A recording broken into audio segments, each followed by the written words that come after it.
Diyos, bago po tayo darako sa ating pag-pray, magbulay-bulay po tayo ng salita ng Diyos. At maiksing exhortation lamang po ito. At ito ay, meron po tayo mga Biblia, matatagpuan po natin ang ating verse sa gabi po ito, ang message ng Lord sa bawat isa po sa atin, sa Matthew chapter 7, verse 7. So napaka-familiar na po sa atin at lagi po nating narinig. But sabi nga, ang kapahayagan po ng Diyos sa bawat isa po sa atin ay lagi pong bago. Tulad po ng kanyang pag-ibig na lagi pong bago sa bawat araw-araw po. Amen. So ang sabi po dito, ask and it will be given to you. Seek and you will find. Knock and the door will be open to you. So sabi dito sa New Living Translation, keep on asking and you will receive what you are asking for. Keep on seeking and you will find. Keep on knocking and the door will open to you. So pagpalain po ang Diyos sa pagkabasa po ng kanyang buhay na salita. So ito po ang binigay ng mensahe po ng Diyos sa bawat isa po sa atin sa gabi po ito. At ang sabi nga, so ito po, sabi ko nga, Lord, ano pa ang yung isi-share po sa aming prayer meeting? Yung mensahe mo, sabi ko, Lord, ask. Diba? So, nandito po tayo ngayon sa, ito po yung binigay po na mensahe ng Diyos sa atin sa Matthew 7:7. So, hindi po tayo pwedeng humingi, di ba? Hindi po tayo pwedeng mag-approach kung hindi po natin kilala kung sino yung i-approach natin, kung sino saan po tayo hihingi. So, kailangan nandun po yung connection. Nandun po yung connected po tayo. Nandun po yung meron po tayong relationship. At ito po yung sa ating pong Diyos Ama, siya po yung ating Ama, at tayo po ay kanyang mga anak. So, amen po. So, kasi if we ask from a stranger, may tendency po na, di ba, i-ignore po tayo, i-reject po tayo, but kung meron po tayong tunay na relasyon, ay nandun po na ibibigay po niya ang hindi po natin. Dili ko yan si Kuya kasi siya bagbalik. Gusto mo gawin siya sa gabi. Ay, ako pa lang. Amen po. So, nandun po dapat yung father and children relationship upang sa ganun ay ma-receive po natin yung hinihingi po natin sa kanya, sa ating pong pananalangin. So, meron na po ang tatlong bagay po na isi-share sa atin sa gabi po ito. Ito po yung word na ask. So, di ba, nakita po natin ask. A stands for ask, S is for seek, and K is for knock. So, ang una po ay ask. Sabi dito, ask, and it will be given to you.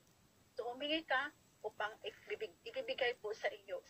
Sabi dito, James 4:3, when you ask, you do not receive because you ask with wrong motives, that you may be spent what you get on your pleasure.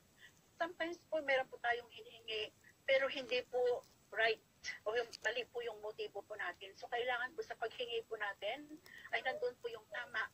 Make it sure na tama po yung motibo po natin. Bakit hingin po natin ng isang bagay? So, kailangan po we are in the right motive. We need to ask it with right motives. At He is our Father, therefore, and we are His children. Therefore, He will not withhold good things to us, diba?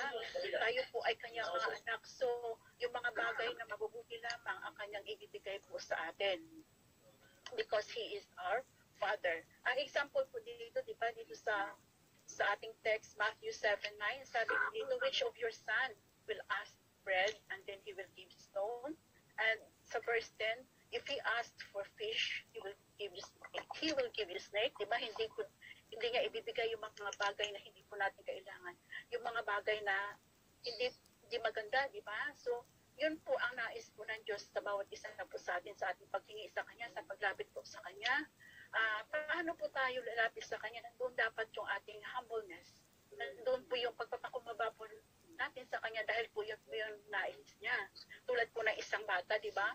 It is like a helpless child to his father, na kung saan nandun po yung we ask His mercy. Nagpapakumbaba po tayo, nagmamakaawa na kung saan ay hihingi po sa Kanya ng ating pangangailangan. So yun po yung nais ng Panginoon sa bawat isa po sa atin, sa paglapit sa Kanya, sa paghingi po sa Kanya, sa pag-ask po sa Kanya. Kaya sabi ito, ask, and it will be given to you. Dapat nandun po yung right motive, nandun po yung ating, kung saan po sa ating paghingi sa Kanya, ay nandun po yung ating po humble heart.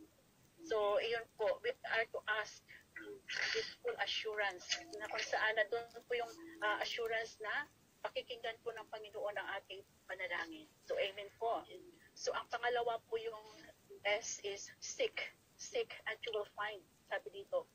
Sabi nga sa Matthew chapter 6:33, seek first the kingdom of God and His righteousness, and all those things shall be added unto us. So napakaliwanag po na sabi ng Panginoon, pangunahin po niya ang kanyang kaharian at ang kanyang katuwiran. Ang lahat po naman ng ating pangangailangan ay patuloy na ipoprovide po niya lahat. Hindi lamang sabi nga dito some, but sinabi all of those things shall be added unto us. So sa ating pag-sisik sa Kanya, nakalooban po ng Lord, na doon po yung we are to seek the Lord with all our hearts. Seek Him wholeheartedly. Ibig sabihin buong puso po natin siyang isistik ang kanyang kalooban. Ano bang kalooban po ng Diyos sa ating buhay? Ano po yung, sabi nga, to seek Him is to desire to know His will. Ano ang kalooban ng Diyos sa ating po mga buhay? So nandoon na kung tayo po ay maghahanap, ay masusumpungan po natin ang kalooban po ng Diyos. Amen po. So sa ating paglapit po sa Kanya, kailangan na nandun po yung wholeheartedly, earnestly, ibig sabihin earnestly, yung mataimtim paghingi po sa ating Panginoon, sa pagsisik po sa Kanya, sa paghanap po ng kalooban ng Lord. Amen po. So, tulad ngayon, di ba, buong hapon po tayo ay pagod. Pero nandun po yung, sabi nga ng Lord, just seek first the kingdom of God. Pag inuna po natin ang kaharian at ang katuwiran ng Diyos, ang lahat po ng bagay, ibig sabihin, dadagdag po niya ang strength po, di ba?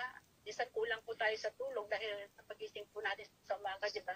We need to seek His presence. Sa ating pong don't watch, nandun po yung, we are seeking God's presence in our lives. We are seeking God's will in our lives. So nandun din po na, minsan kulang po ng 8 hours yung tulog natin. But the Lord, sabi nga, He will, sabi nga dito, ang lahat po ng bagay ay kanyang idadagdag. Idadagdag po niya ang kakulangan ng ating pagtulog. Nandun po yung kalakasan at nandun po yung, nandoon din po yung kung saan ang joy na pinibigay po niya sa atin, di ba?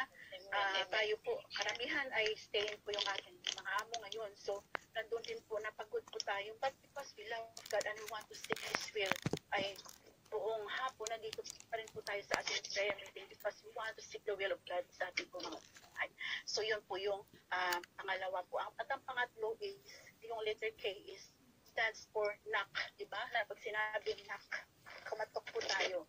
Knock the door and it will be open to you. Hindi po sinabi ng Panginoon na just stand in the door and the door will open to you. Tapos may gagawin po tayo, hindi po lamang tayo tatayo at tayo ay bubuksan. Ibig sabihin ay gagawa po tayo. We will act. Ibig sabihin, we will knock the door and the door will be open unto us. So yun po ang ibig sabihin na kung saan you will knock and keep knocking. Ibig sabihin, huwag po tayong hihinto hanggang hindi po natin na-receive. Kung hindi bubuksan ang pintuan. Ang example po dito doon sa persistent, di ba yung Luke 11, chapter 5-8, nakikita po natin dito na kung saan ang magkaibigan, a friend, kung saan humingi po siya sa kanyang kaibigan. Sabi nga, he asked for 3 loaves of bread in the midnight. Hating gabi po siya kung saan pumunta po siya sa kanyang kaibigan. At ang sagot po ng kanyang kaibigan doon po sa loob ng kanyang room o sa kanyang bahay na sinabi niya na they are preparing na kung saan magpapahinga. At ang sabi niya, the door is already locked. Pagka sabi niya, sarado na po yung pintuan. Hindi na po ako babangon upang bubuksan ka at ibibigay ang iyong pangangailangan.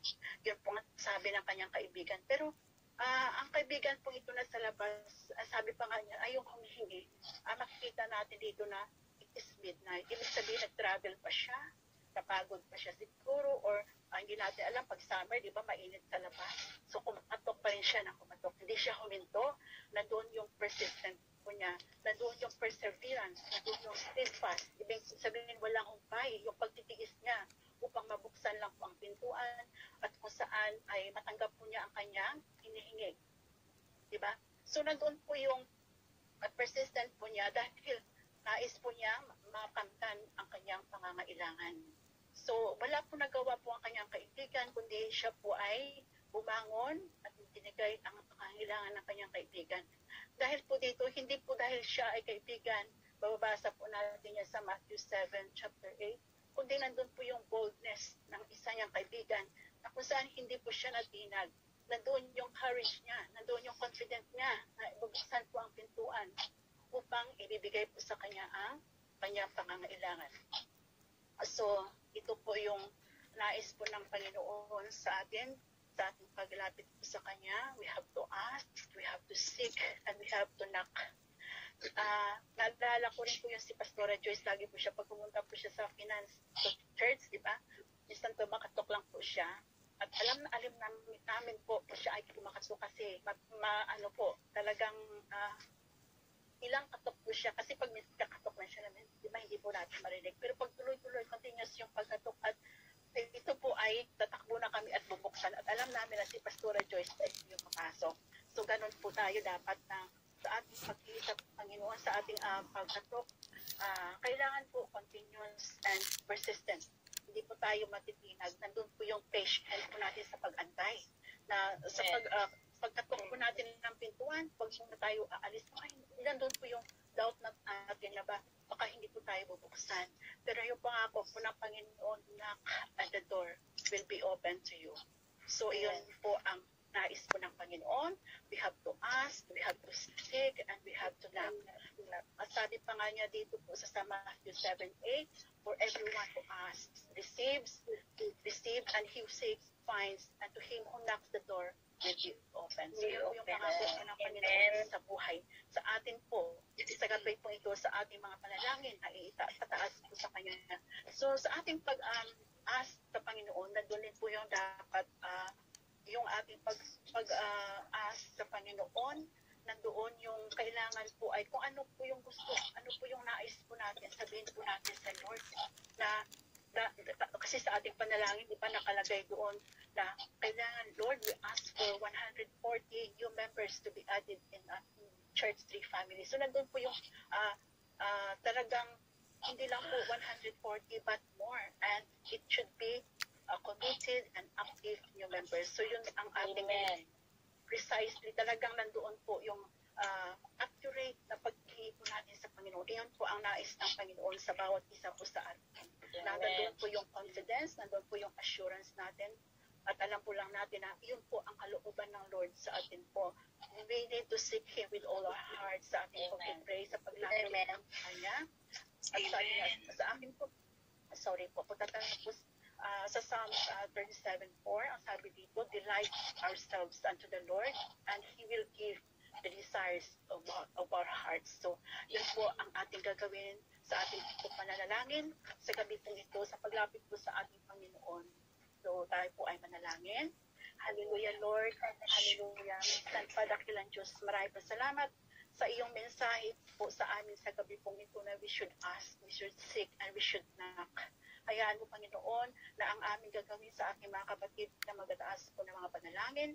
Hayaan mo, Diyos, ikaw po mag-supply, ikaw po maglagay sa kanilang labi, sa kanilang mga puso ng mga panalangin, na kung saan ito ay maging isang mabagong sa iyong harapan.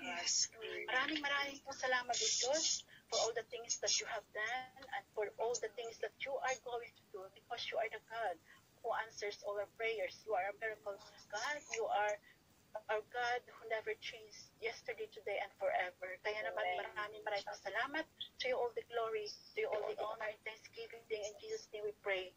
Amen and amen. That's all.